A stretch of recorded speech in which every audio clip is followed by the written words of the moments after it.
तो जी last class में हमने प्रिपरेशन यहाँ पे कर ली थी। आज जो हम करने वाले हैं that is nature of the C X bond. ठीक है, nature of C X bond के बारे में बात करेंगे। अब nature of C X bond में क्या आता है कि जो हमारा कार्बन और हेलोजन बॉन्ड है that is of polar nature. वो क्या है, हमारा पोलर नेचर का है। क्यों? अगर हम इलेक्ट्रोनेगेटिविटी सीरीज देखते हैं तो fluorine, oxygen, nitrogen, chlorine, bromine, iodine और फिर कार्बन आएगा, फिर उसके बाद हाइड्रोजन और फिर मेटल्स, राइट। तो ये कुछ है हमारा। तो अगर हम इसको देख के करें तो यहाँ पे fluorine is the most electronegative. Chlorine, bromine, iodine they are more electronegative than carbon. तो इसकी वजह से क्या होगा, ये जो बॉन्ड बनेगा हमारा क्या होएगा जी, पोलर नेचर का होने वाला है। This is of polar nature, right. अब कार्बन जो है वो 4 बॉन्ड बना रहा होगा और साथ में एक एक्स बॉन्ड लगा है, ठीक है। तो इनके बीच में this carbon is sp3 hybridise, जिसकी वजह से जो एंगल बनने वाला है दैट इज 109.5 डिग्रीज। ठीक है, टेट्राहेड्रल में हमने पढ़ा था जो एंगल आता है वो किसका होता है, 109.5 डिग्री। इसे सपोज करो हमने मिथाइल हैलाइड बना दिया, यहां पे हम क्लोरीन लगा देते हैं चाहे। So this is sp3 hybridized which is of polar nature। जैसे जैसे हम लोग नीचे की तरफ जाएंगे, मतलब अगर हम बॉन्ड स्ट्रेंथ की बात करते हैं तो CF की बॉन्ड स्ट्रेंथ को रहने देते हैं। अभी हम लोग यहाँ पे इनके डाइपोल मोमेंट की बात करते हैं या पोलर नेचर की बात करते हैं। पोलर नेचर में CF जो बॉन्ड है दैट इज मोस्ट पोलर, फिर CCl, फिर CBr और लास्ट आ जाएगा CI। ठीक है, क्योंकि इन दोनों में सबसे ज्यादा इलेक्ट्रोनेगेटिविटी डिफरेंस है। क्लोरीन कार्बन में कम हो जाएगा, ब्रोमीन कार्बन में और कम हो जाएगा और आयोडीन कार्बन में और कम हो जाएगा, राइट। बट इसके अंदर एक क्वेश्चन आता है, अगर हम डाइपोल मोमेंट की बात करेंगे तो उस केस में, अब डाइपोल मोमेंट का फॉर्मूला होता है भैया mu is equal to Q into D. Q is the charge and D is the distance of separation, mu is the dipole moment. तो इस केस में CCl बॉन्ड की डाइपोल मोमेंट सबसे ज्यादा है, फिर CF की है, फिर CBr की है और लास्ट CI की आ जाएगी। अब यहां पे एक एक्सेप्शन आ गया, CCl और CF में CCl की बॉन्ड लेंथ ये D फैक्टर मैटर करता है, जिसकी वजह से इसका डाइपोल मोमेंट ज्यादा हो जाएगा as compare to CF। Charge separation CF में ही ज्यादा था, बट यहां पे क्या हुआ, हमारा D फैक्टर आने की वजह से ये सारी कहानी चेंज हो गई। क्लियर हुआ? तो ये रहेगा हमारा यहाँ पे this is the nature of CX bond. और अगर हम इनकी बॉन्ड एंथैल्पी की बात करें तो बॉन्ड एंथैल्पी सबसे ज्यादा किसकी होगी? यस, हमने पढ़ा था bond enthalpy is inversely proportional to bond length. ठीक है, अब इस केस में सबसे बड़ा बॉन्ड लेंथ किसका होएगा? CI का। सबसे छोटा किसका होएगा? CF का। तो सबसे ज्यादा बॉन्ड एंथैल्पी किसकी होगी? CF की। सबसे कम किसकी होगी? CI की। तो bond enthalpy is inversely proportional to bond length हो जाएगा हमारा, राइट। क्लियर हो गया? जो पोलर नेचर है वो डिक्रीज करती रहेगी जैसे जैसे हम डाउन द ग्रुप जाते रहेंगे, right. Next we have physical properties of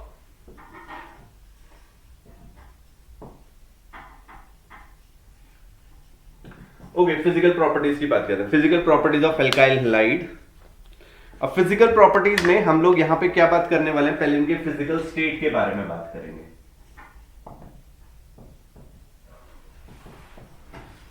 first जो है दैट इज फिजिकल स्टेट। इसमें हम इसके कलर और ऑर्डर के बारे में बात करने वाले हैं। इसमें हम बोलते हैं कि जो लोअर मेंबर्स हैं, chloroethane, bromoethane, methane, chloromethane, right, they all are gases, right. They are colorless gases at room temperature. They are colorless gases at room temperature. Lower members के बारे में हम लिख सकते हैं, lower members are gases. Fine. जैसे जैसे carbon length बढ़ेगी तो वो क्या करेगा, हमारा लिक्विड फॉर्म में और फिर उसके बाद सॉलिड फॉर्म में कन्वर्ट होते जाएंगे। Members containing up to 18 carbon atoms are generally liquid, higher members are solid at room temperature.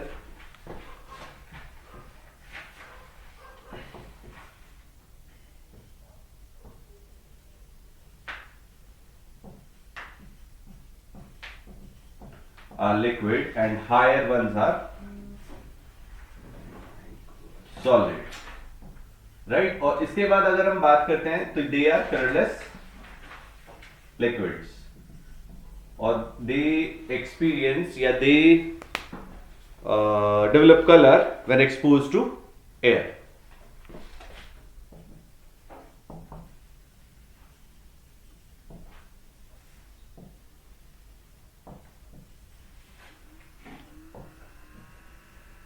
क्यों होते हैं डेवलप कलर हो जाते हैं? Because of oxidation product. Oxidation product हुआ जिसकी वजह से उसने कलर बनाने शुरू कर दिए, right. Next we have dipole moment. Dipole moment को हम ऑलरेडी डिस्कस कर चुके हैं। डाइपोल मोमेंट में हम ऑलरेडी डिस्कस कर चुके हैं। यहाँ पे mu is equal to Q into D और CCl का जो डाइपोल मोमेंट है that is greater than as compare to CF। और डाउन द ग्रुप जाएंगे तो डाइपोल मोमेंट हमारा डिक्रीज करेगा, राइट। क्लियर है। Third we have boiling point. Third जो हो जाएगा भैया वो हो जाएगा हमारा बॉइलिंग पॉइंट। अब बॉइलिंग पॉइंट में क्या होने वाला है जी बताइए? बॉइलिंग पॉइंट में क्या होगा? बॉइलिंग पॉइंट किस चीज के ऊपर डिपेंड करता है?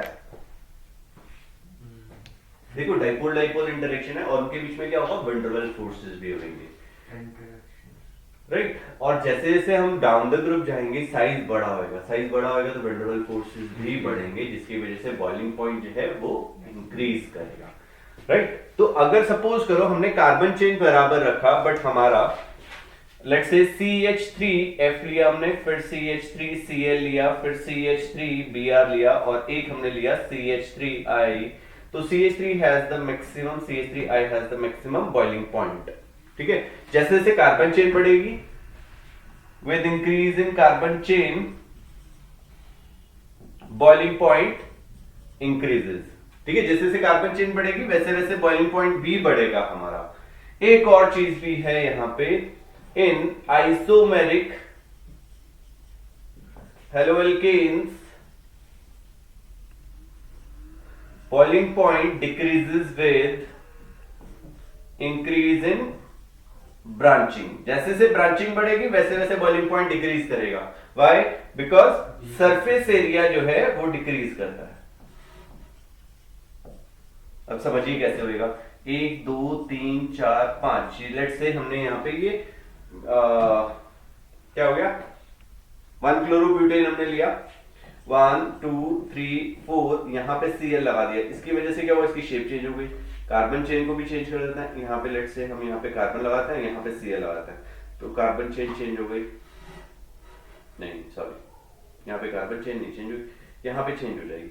नाउ वी हैव 1 2 यहाँ पे Cl लगाते हैं, 3 यहाँ पे आ गया, 4 यहाँ पे आ गया। तो ये क्या हो गया? स्फेरिकल शेप में हो गया। इसकी शेप थोड़ी सी वेरिएशन हो गई। ये वाली क्या है हमारा, राइट, लीनियर मॉलिक्यूल है। तो इसकी इसका सरफेस एरिया सबसे ज्यादा, फिर इसका कम हो जाएगा, इसका और कम हो जाएगा। तो यही चीज मैंने बोला है कि boiling point decreases with increase in branching, surface area decrease करेगा and this is an important point. याद रखिएगा, यहां से क्वेश्चन जनरली पूछ लिया जाता है, क्यों हमारा आइसोमेरिक हेलोएल्केन्स में बॉइलिंग पॉइंट जो है डिक्रीज कर रहा है।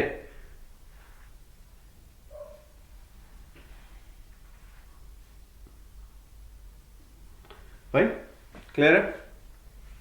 नेक्स्ट वी हैव,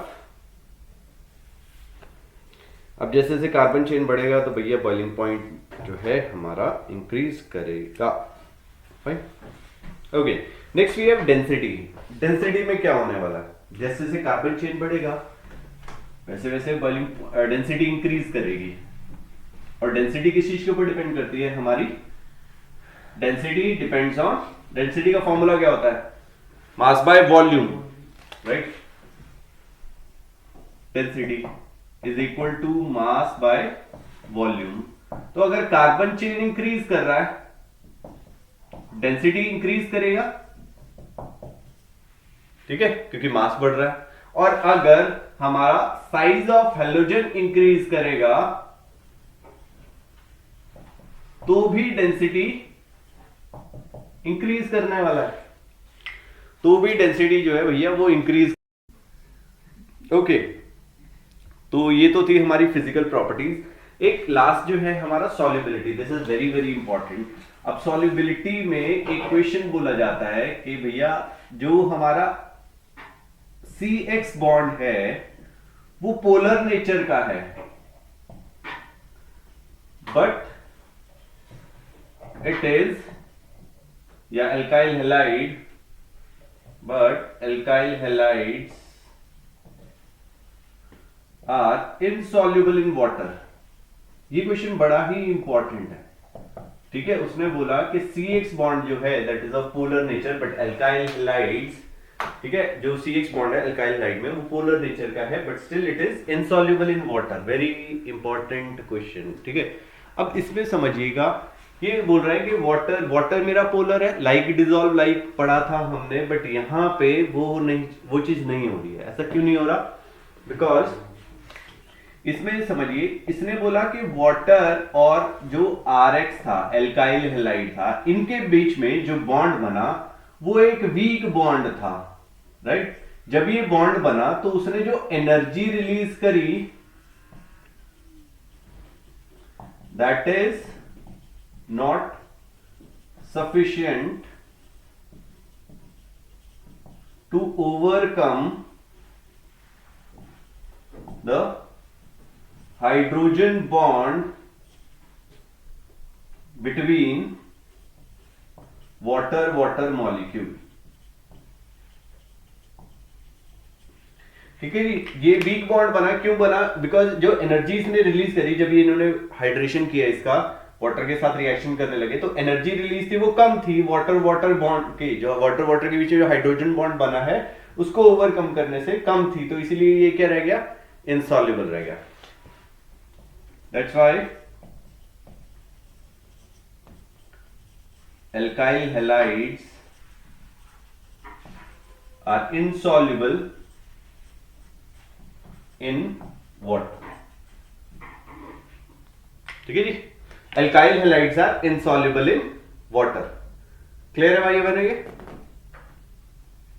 तो हमने यहां पे किया H2O RX से वीक बॉन्ड था, energy release that is not sufficient to overcome the hydrogen bond between water molecule, that's why alkyl halides are insoluble in water। This is a very important question, mark कर लीजिएगा इसे।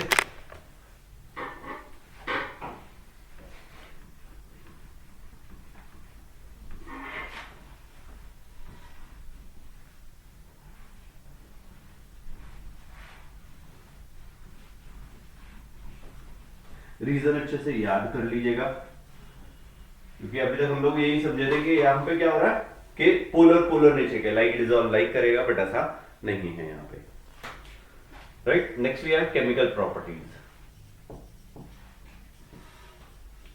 Properties और chemical reactions, इनके बारे में हम यहाँ पे बात करने वाले हैं।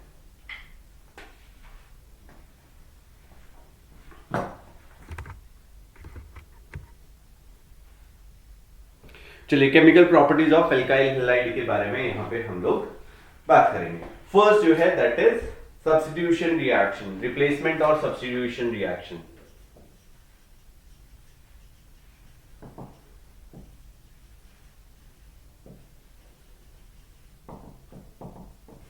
ठीक है, यहां पे हम लोग पढ़ेंगे अलग अलग टाइप की reaction, SN1 SN2, right. Substitution, nucleophilic, unimolecular and bimolecular, वो बाद में पढ़ेंगे हम लोग मैकेनिज्म, बट पहले हम उनकी सारी रिएक्शंस कर लेते हैं ताकि आपको आइडिया हो जाए कि क्या हो क्या रहा है। ठीक है, सब्स्टिट्यूशन रिएक्शन में होगा क्या, एक फंक्शनल ग्रुप था या एक सब्स्टिट्यूएंट लगा हुआ था, उसको हम हटा के कोई और सब्स्टिट्यूएंट वहां पे अटैच करेंगे, जिसकी वजह से उसकी जो प्रॉपर्टीज हैं वो बिल्कुल चेंज हो जाएंगी। क्लियर हुआ? तो फर्स्ट करते हैं रिप्लेसमेंट बाय। अब न्यूक्लियोफाइल होता क्या है, पहले तो ये समझते हैं। न्यूक्लियोफिलिक सब्स्टिट्यूशन रिएक्शंस यहाँ पे हमारी होंगी, रिप्लेसमेंट और सब्स्टिट्यूशन रिएक्शन। यहाँ पे हम बात करेंगे कौन से वाले, न्यूक्लियोफाइल्स के बारे में। न्यूक्लियोफिलिक सब्स्टिट्यूशन रिएक्शन के बारे में। अब what are nucleophiles? Nucleophiles are electron rich species.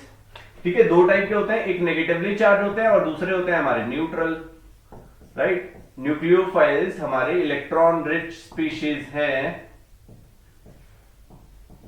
जैसे इसमें हो गया Cn माइनस हो गया, OH माइनस हो गया, OCH3 हो गया, राइट, ONA हो गया। तो ये सब क्या है, हमारे नेगेटिवली चार्ज क्या हो गए, न्यूक्लियोफाइल्स हो गए। अगर हम यहाँ पे न्यूट्रल की बात करें तो यहाँ पे क्या आ जाएगा, NH3 हो गया, H2 हो गया, ROH हो गया, RNH2 हो गया, R2NH हो गया, R3N हो गया। दीज ऑल आर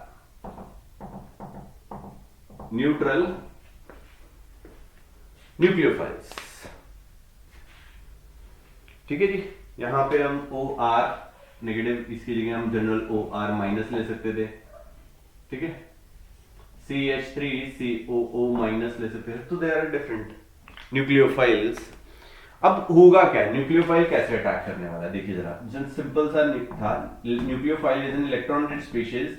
यहाँ पे एक CX बॉन्ड बना हुआ था, ये यहाँ पे अटैक करेगा, ये X यहाँ से निकल जाएगा, जिसकी वजह से यहाँ पे ये न्यूक्लियोफाइल यहाँ पे अटैक हो गया और X माइनस हमारा यहाँ से एलिमिनेट हो गया। ठीक है, X को रिप्लेस करके हमने क्या किया, यहाँ पे न्यूक्लियोफाइल ऐड कर दिया। This is known as nucleophilic substitution reaction. This is known as nucleophilic substitution reactions. Clear हो गया भाई बहनों? सो ये था हमारा। अब हम इसके बाद एक एक करके सब्स्टिट्यूशन करेंगे। सबसे हम पहले करेंगे substitution by hydroxyl group. Substitution by hydroxyl group. अब हाइड्रोक्सिल ग्रुप होएगा OH और वहां पे हमारी फॉर्म होएंगी alcohols. Substitution by hydroxyl group.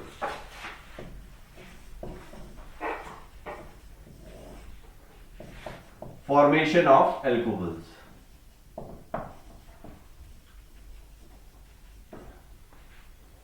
Fine, हमने यहां पे क्या किया, RX लिया, उसका KOH एक्वस के साथ रिएक्शन करते हैं। यहां पे हमारा बन जाएगा ROH प्लस KX। राइट, क्या बन गया भैया हमारा, अल्कोहल। C2H5Br था, इसका हमने KOH एक्वस के साथ रिएक्शन कर दिया। ध्यान रखिएगा यहां पे एक्वस ही लिखिएगा, अल्कोहलिक नहीं लिखना है। तो ये बन जाएगा भैया C2H5OH plus KBr, ethanol form हो जाएगा हमारा। इथेनॉल किससे बन गया हमारा, ब्रोमो इथेन से या इथाइल ब्रोमाइड से। तो दोनों में से कोई भी नाम आप यहां पे लिख सकते हैं। क्लियर हो गया। एक और चीज है यहां पे हम कर सकते हैं, C2H5I, इसका हमने क्या किया, AgOH के साथ रिएक्शन कर दिया, सिल्वर हाइड्रोक्साइड के साथ, मॉइस्ट सिल्वर हाइड्रोक्साइड के साथ। राइट, इसको हमने क्या किया, बॉइल कर दिया। कहां से आया ये AgOH, Ag2O एंड वाटर से, और ये बना के देगा हमें C2H5OH प्लस AgI। क्लियर है? आपको ऑब्जेक्टिव में भी ये क्वेश्चन कराया था। AgOH था, Ag2O एंड वाटर, यहां पे हमने इन दोनों से हमें AgOH मिला और इससे हमें क्या मिल गया, इथेनॉल मिल गया। ठीक है जी, क्लियर है। नेक्स्ट लिखिए सब्स्टिट्यूशन बाय एल्कोक्सी ग्रुप।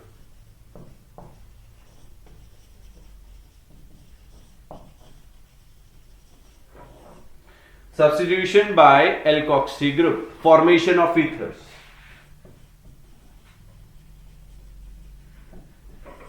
अब ईथर्स बनाने के लिए, अल्काइल हाइड के लिए हमने क्या यूज किया था, विलियमसन सिंथेसिस का। ये नेमिंग रिएक्शन है, विलियमसन सिंथेसिस। क्या था ये, RX अल्काइल हाइड का हमने NaOR के साथ रिएक्शन किया। यहां से क्या होएगा, NaX हमारा रिमूव हो जाएगा और ये कन्वर्ट हो जाएगा ROR plus NaX। This will be the product.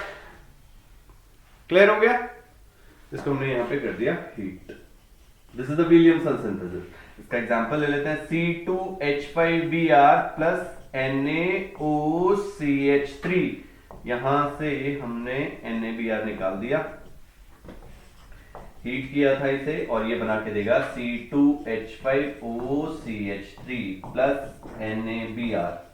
इसका नाम क्या हो जाएगा, methoxy ethane. This is known as methoxy ethane. Right,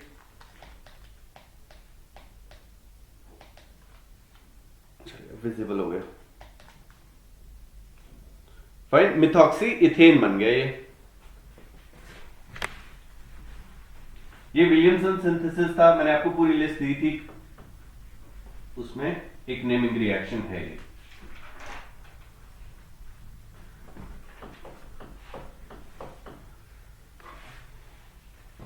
right, next we have substitution by carboxylate ion.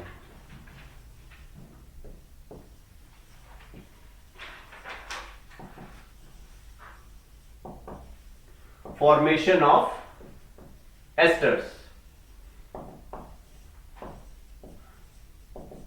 अब ये कार्बोक्सिलेट आयन होता क्या है? हाँ जी, कार्बोक्सिलेट आयन गैस कार्बोक्सिलेट ग्रुप होता क्या है? जहां पे हमारे पास COO माइनस या COOH ग्रुप रहेगा। क्लियर? जहां पे कार्बोक्सिलिक एसिड्स बन रहे थे, उसका हमने रिएक्शन कराया और वहां से हमने क्या बना दिया भैया? एस्टर्स बना दिए। ठीक, तो कैसे होएगा? ये RX था, इसमें हमने silver salt of carboxylic acids लिए, AgO C double bond O R dash. Right, यहां से हमने ये AgX बाहर निकाल दिया और ये बना हमारा R dash C double bond O R plus AgX, formation of asters. Suppose करो हमने यहाँ पे C2H5Br लिया था और इसका हमने AgO C double bond O CH3 लिया, प्रोडक्ट बना के देगा CH3COO C2H5 plus AgBr।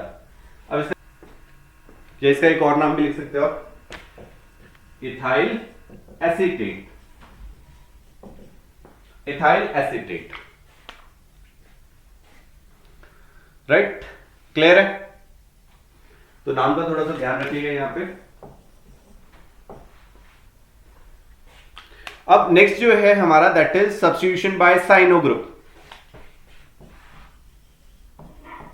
Substitution by cyano group, यहां पे भी एनसीईआरटी में क्वेश्चन दिया गया है, इन टेक्स्ट क्वेश्चन है। वैसे भी ये आपको याद ही रहना चाहिए क्योंकि प्रोडक्ट के बेस पे रहेगा। हमने यहां पे क्या किया? RX लिया, उसका KCN के साथ रिएक्शन किया। राइट, RX का हमने यहां पे KCN के साथ रिएक्शन किया, एल्कोहलिक KCN रहेगा, तो ये हमें क्या बना के देगा?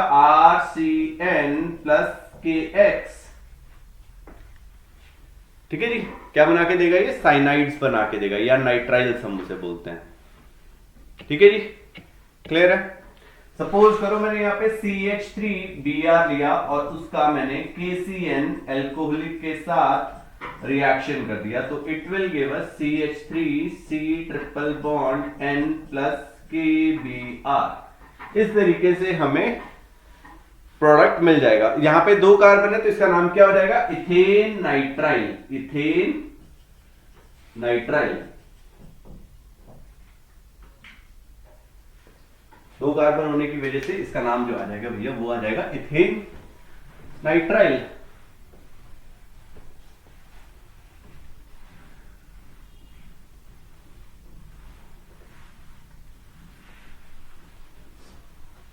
अब इसका एक और भाई भी है विच इज AgCN। राइट, उसका एक और भाई भी है जिसका नाम है AgCN, जिसकी वजह से कंपाउंड जो है वो डिफरेंट बनेगा। अब देखो, जब हम ये KCN का यूज कर रहे हैं ना, साइनो ग्रुप का, ये क्यों यूज कर रहे थे? स्टेप अप रिएक्शन के लिए। ठीक है, जब हमें रिएक्टेंट में कम है कार्बन और प्रोडक्ट में एक बढ़ रहा है, तो हम लोग क्या करेंगे? CN का एडिशन कर रहे थे। अब RCN की कुछ रिएक्शंस थी जो बड़ी बड़ी यूज होंगी, आप इसे लिख लीजिएगा। वाटर के साथ एसिडिक मीडियम में हम रिएक्शन करते हैं तो ये RCOOH देता है। अगर हम इसका हाइड्रोलिसिस बेसिक मीडियम में करते हैं तो ये हमें RCONH2 देता है। और अगर हम इसका sodium in presence of C2H5OH करते हैं तो ये हमें RCH2NH2 बना के देगा।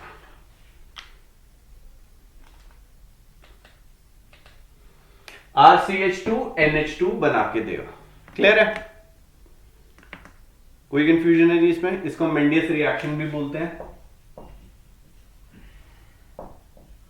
मेंडियस रिएक्शन।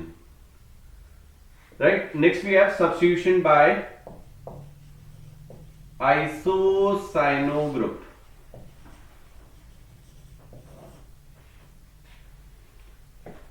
ठीक है, यहां पे हमारा नाइट्राइल्स बन रहा था, फॉर्मेशन ऑफ नाइट्राइल्स लिख लीजिए, या formation of cyanides.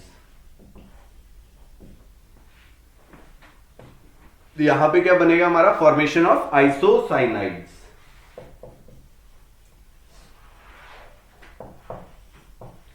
Formation of आइसोसाइनाइड्स।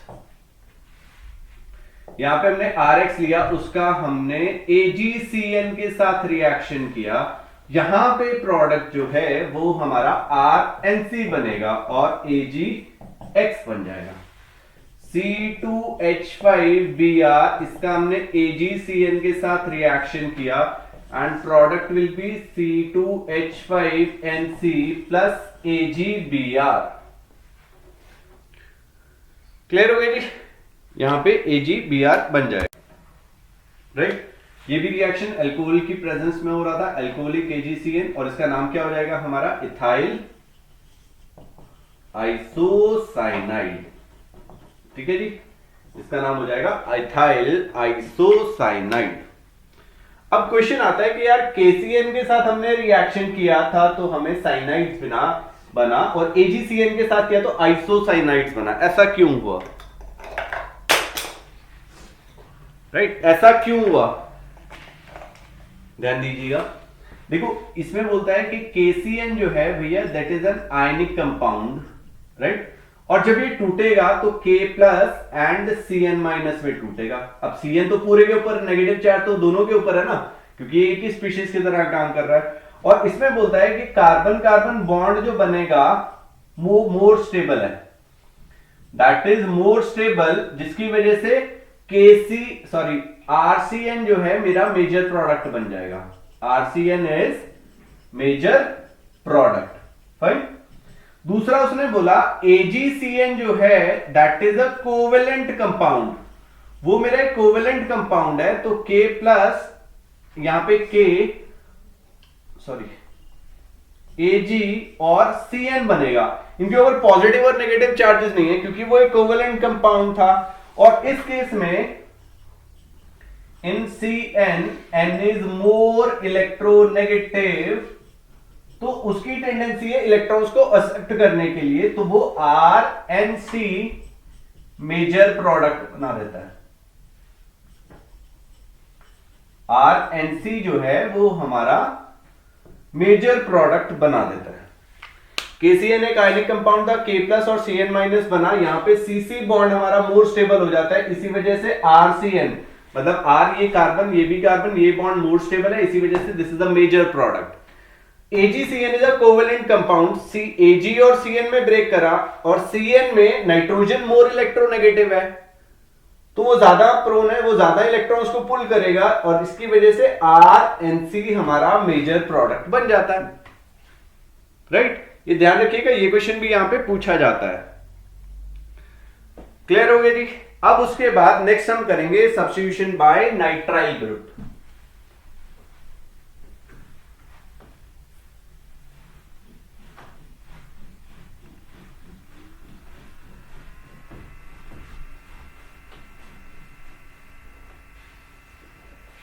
Substitution by nitrile group.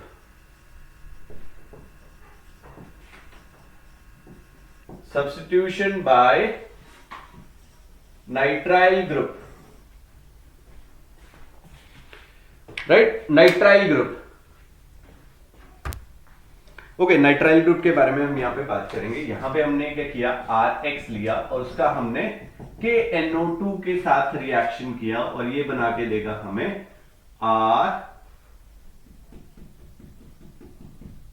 RONO plus KX। ठीक है, नाइट्राइल ग्रुप के साथ RONO हमें बना के देगा।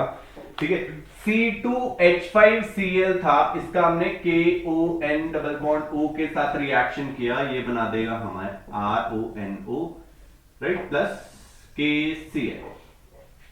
फाइन, ये तो सिंपल रिएक्शन था। ऐसे ही एक और रिएक्शन आएगा जिसके अंदर हम क्या करेंगे, फॉर्मेशन या substitution by nitro group.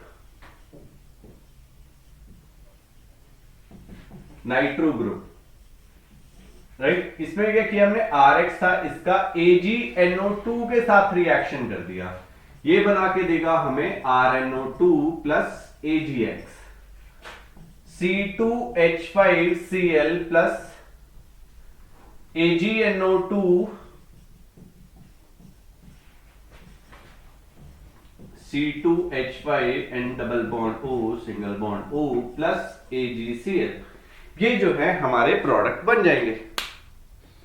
Clear हो गया, कोई कंफ्यूजन है इसमें? इसका नाम हो जाएगा इथाइल, यहां पे C2H5 बना दीजिएगा, इथाइल नाइट्राइल, और इसका नाम हो जाएगा नाइट्रो इथेन, इसका नाम हो जाएगा भैया नाइट्रो इथेन, राइट। क्लियर है?